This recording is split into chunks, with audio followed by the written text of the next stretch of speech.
আসসালামু আলাইকুম। শীতকালীন এই সবজিটি আমার খুবই পছন্দের একটা সবজি। তো এই সবজির রেসিপি আজকে আপনাদের সাথে নিয়ে আসলাম। এখানে প্রথমেই আমি সবজিটাকে কেটে আমি পানিতে আগে ভাপ দিয়ে নিলাম, ওটাকে ঝরিয়ে রেখেছি। এখন প্যানে দিয়ে দিলাম আমি পরিমাণ মতো তেল এবং পেঁয়াজ কুচি দিয়ে আমি সুন্দর করে একটু নেড়েচেড়ে নরম হওয়া পর্যন্ত একটু নেড়েচেড়ে নিব। তারপরে কুচি চিংড়ি দিয়ে দিব। অনেকে গুঁড়া চিংড়ি বলে, কুচি চিংড়ি বলে, ছোট চিংড়ি যেটাই বলেন আপনারা, যাই বলেন। তো সেই চিংড়ি মাছটা, দেশি চিংড়ি মাছ আমি দিয়ে দিলাম।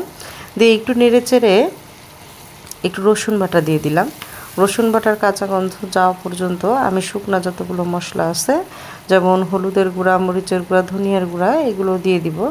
দিয়ে একটু পানি দিয়ে সুন্দর করে এই মশলাটাকে আমি একটু কষিয়ে নিব। তাহলে একটা মশলারও বাজে গন্ধ থাকবে না, প্লাস হচ্ছে আমি যে চিংড়ি মাছ দিয়েছি সেই চিংড়ি মাছের ফ্লেভারটাও কিন্তু খুব সুন্দর আসবে। তো যাই হোক, এখন সুন্দর করে আমি এই মশলাটাকে কষিয়ে নিলাম এবং তার সাথে দিয়ে দিলাম একটা টমেটো। তো এই টমেটোটা কিন্তু আসলে আমি স্বাদের জন্য দিচ্ছি এবং এটা একদম গলে যাওয়া পর্যন্ত আমি এটাকে গলে যাওয়ার জন্যই দিয়েছি। আস্ত আস্ত থাকবে না টমেটোটা, এবং তো এতে তরকারি কালারটাও কিন্তু সুন্দর আসবে। তো আমার টমেটোটা যখন গলে গেছে একদম, তারপরে আমি দিয়ে দিলাম এখানে সেই সবজিটা। তো সবজিটা এখানে পানি থেকে আমি উঠিয়ে ঝরিয়ে রেখেছিলাম, এখন দিয়ে সুন্দর করে মশলার ভিতরে আমি কষায় নিব। তাহলে তরকারির যে কাঁচা যে একটা গন্ধ, সেই গন্ধটা কিন্তু থাকবে না। তো অনেকেই কিন্তু এই সবজিটা খান না, কিংবা কিভাবে খেতে হয় সেটাও জানেন না। তো আজকের আমার রেসিপি দেখে নিশ্চয়ই আপনাদেরও ধারণা ক্লিয়ার হয়ে যাবে যে এই সবজিটা আসলে এভাবে খায়।